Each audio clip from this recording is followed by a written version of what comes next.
तो जब हम पारस से मिलने गए तो उसने पारस ने हमसे यही पूछा कि रूबी कैसी है, वो घर पर पहुंच गई। अच्छा, सबसे पहले उसने रूबी के बारे में हाँ, पूछा। सबसे पहले उसने रूबी के बारे में पूछा। उसने अपने रिलेशन के बारे में बताया कि हम जानते बहुत पहले से थे। मैं कक्षा 9 में पढ़ता था, ये कक्षा 12 में पढ़ती थी, लेकिन हम 3 साल पहले ही रिलेशन में आए थे। तो 3 साल से उसने अपने रिलेशन के बारे में हमें बताया। उसने पूरी तरीके से साफ-साफ कहा है कि इसमें मैं कोई अपहरण वगैरह नहीं किया। हम लोग शादी करना चाहते थे दोनों, और हमारा शादी करने का ही मन था, और हम अपनी मर्जी से भागे हैं दोनों। नमस्कार, मैं हूं उस्मान चौधरी और आप देख रहे हैं यूपी तक। मेरठ का कपसाड़ कांड जिसने पूरे देश को हिलाकर रख दिया।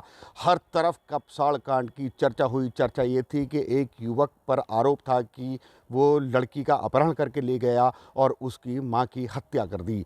मां को पहले घायल किया गया, उसकी इलाज के दौरान मौत हो गई। पूरे प्रदेश और देश में ये मुद्दा छाया रहा। हालांकि पुलिस ने आरोपी जो युवक था उसको गिरफ्तार कर लिया और लड़की को बरामद कर लिया, उसको जेल भेज दिया गया। लेकिन अब उस मामले में क्या हो रहा है, पारस ने अपनी क्या बात रखी है। हमारे साथ पारस के वकील हैं बलराम सोम। उनसे हम बात करेंगे कि आखिर पारस से उन्होंने मुलाकात की, अब वो पारस क्या कहता है, पारस से उनकी क्या बात हुई है, हम उनसे ही बात करेंगे। यूपी तक में सर आपका स्वागत है। आप पारस के वकील हैं, क्या बात हुई? आप पारस से मिलने गए, क्या मुलाकात हुई, क्या बात हुई, थोड़ा तफसील से बताएं। हम पारस के परिजनों के साथ मुलाकात करने गए थे, जिसमें मैं और एडवोकेट संजू राणा जी साथ में गए थे। हमारी पारस से बातचीत हुई, इस पूरे प्रकरण को लेके सारी बातचीत हुई कि गंभीर मुद्दों पे क्या क्या बातें थी इसमें कि सामने आए। तो जब हम पारस से मिलने गए तो उसने पारस ने हमसे यही पूछा कि रूबी कैसी है, वो घर पर पहुंच गई। अच्छा, सबसे पहले उसने रूबी के बारे में हाँ, पूछा। सबसे पहले उसने रूबी के बारे में पूछा। यानी कि रूबी की उसको कुछ ना कुछ वो थी कि वो जानना चाहता था। हाँ हाँ हाँ, वो कुछ ना कुछ जानना चाहता था। हमने उसे बताया कि ये स्थिति चल रही है बाहर। फिर उसने पूछा कि मेरे जो परिजन है, परिवार वाले हैं, वे परेशान तो नहीं है, ज़्यादा कोई ज़्यादा उन्हें परेशानी तो नहीं हो रही है। उसके बाद फिर और विषय पर चर्चा की हमने उससे कि क्या क्या मामला हुआ। तो हमारा तो मानना यही है कि देखो, अभी थोड़ा डरा हुआ है, कोई इसका आपराधिक इतिहास तो है नहीं, पहली बार जिला कारागार में गया है, तो थोड़ा अभी सहमा हुआ है, और नाबालिग तो है ही। वकील साहब, उसने अपने रिलेशन के बारे में बताया, कब से उसका रिलेशन चल रहा है, या क्या रिलेशन था, अपहरण करके ले गया था, नहीं ले गया था? उसने अपने रिलेशन के बारे में बताया कि हम जानते बहुत पहले से थे। मैं कक्षा 9 में पढ़ता था, ये कक्षा 12 में पढ़ती थी, लेकिन हम 3 साल पहले ही रिलेशन में आए थे। तो 3 साल से उसने अपने रिलेशन के बारे में हमें बताया। अच्छा, गांव में चर्चा है कि एक पंचायत भी हुई थी उसको लेकर के, वहाँ कुछ आप सब में समझौता हुआ था, एक पत्र भी सोशल मीडिया पर वायरल हुआ उसमें समझौते नामे का। ये चीज़ मीडिया के माध्यम से मुझे भी सामने संज्ञान में आई है कि कोई गांव का इनका था पुराना विवाद, जिसके बीच में इनके कुछ फैसला हुआ था बैठाकर, लेकिन वो क्या फैसला था उसकी स्थिति मुझे एक्चुअल में नहीं पता। अच्छा, उस बारे में बात नहीं उस हुई? बारे में कोई बात नहीं हुई। क्या बताया उसने अपने आप को?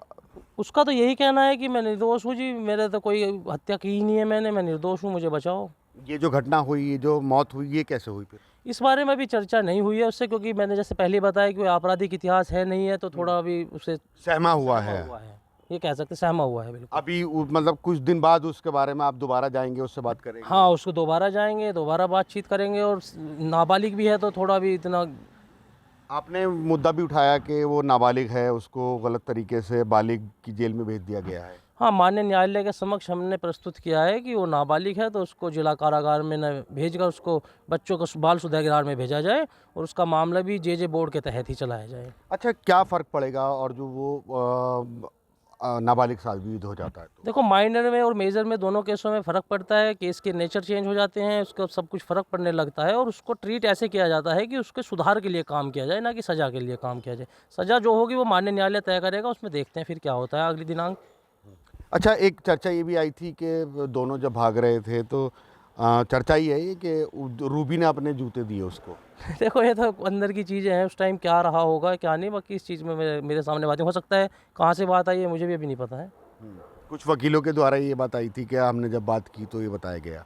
कुछ मैं कह नहीं सकता इस बारे में। अच्छा, अभी केस का क्या स्टेटस है? आपने क्या क्या याचिका लगाई है और अब क्या लगता है कि आगे इस केस में क्या होगा? हमने माननीय न्यायालय SC/ST में ये याचिका लगाई है कि एक तो इसको जिला कारागार में न रखा जाए, दूसरा इसका जो मामला है वो बच्चों की कोर्ट में ही चलाया जाए, जैसे जुवेनाइल जस्टिस बोर्ड कहते हैं।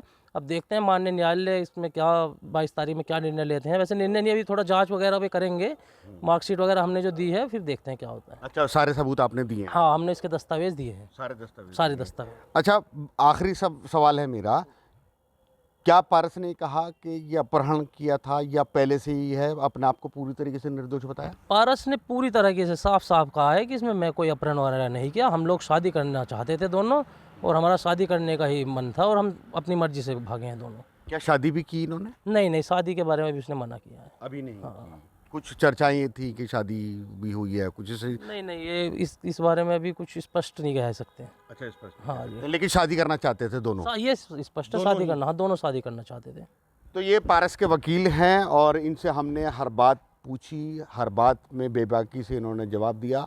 इनका यही कहना है कि अभी पारस ने जो इनसे बात हुई है उसने अपने आप को बेगुनाह बताया है, और इन्होंने एक याचिका भी दायर की है, क्योंकि इनकी तरफ से कहना है, और हमने जेलर से भी जब बात की थी तो वहाँ पर ये बात पता चली थी कि पारस ने अपने आप को नाबालिग बताया है जेल के अंदर भी, और वकील साहब ने भी हमें यही बताया कि इन्होंने उसके प्रमाण जो हैं वो अदालत में पेश किए हैं। इनका सबसे पहले ये याचिका दायर की है कि उसको नाबालिग की तरह ट्रीट किया जाए और उसको नाबालिग जेल में भी शिफ्ट किया जाए। आगे इसमें क्या होगा इस मामले में हम आपको पल पल की जानकारी देते रहेंगे। उस्मान चौधरी, मेरठ, यूपी तक।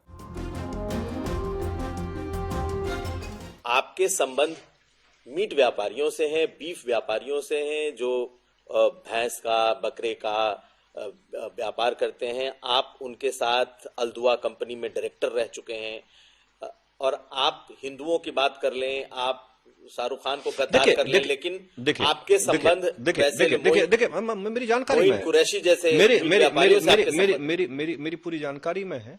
पहले तो मैं आपको एक बात बताऊं कि ये अब तो अखिलेश के चेले चपाटे इसे उठा रहे हैं।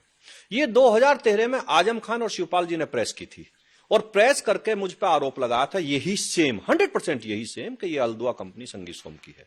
हमने तब चैलेंज किया था मीडिया के सामने कि अगर आजम खान हमें इसमें हमारा जरा सी भी संलिप्तता किसी मीट फैक्ट्री या मीट वाले से दिखा दें तो हम राजनीति छोड़ देंगे, देश छोड़ देंगे, नहीं तो आजम खान को छोड़नी पड़ेगी।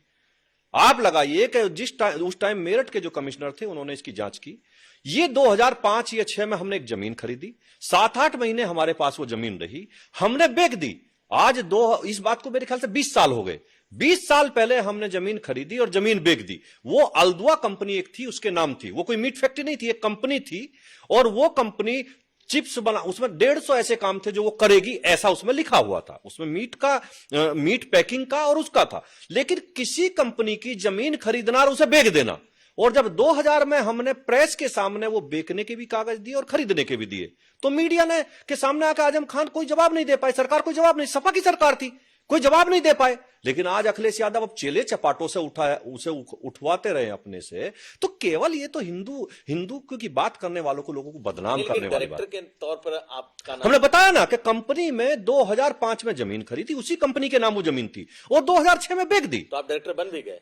जो कंपनी लिए as it is company transfer हुई, हमने बेची एज इट इज ट्रांसफर हो गई। हम आज तो उसमें 20 साल से कुछ नहीं है।